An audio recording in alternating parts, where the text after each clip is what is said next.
សូមស្វាគមន៍មកកាន់ Channel ប្រភពឆ្នោតយួនរបស់ Admin ថ្ងៃនេះ Admin មានលេខតម្រុយល្អៗរបស់ឆ្នោតយួនសម្រាប់ចែកជូនពុកម៉ែបងប្អូននៅថ្ងៃទី24 ខែ 11 ឆ្នាំ 2025 នេះ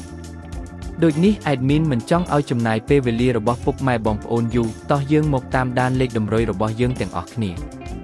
សម្រាប់លេខតម្រុយ2លេខមានលេខ37លេខ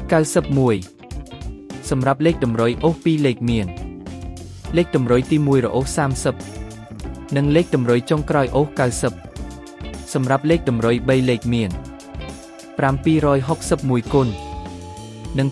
234គុណសម្រាប់លេខតម្រុយថ្ងៃនេះ Admin សូមជូនពរឲ្យពុកម៉ែបងប្អូនជួបតែសំណាងល្អទាំងអស់គ្នាហេងមានលាភមានជ័យ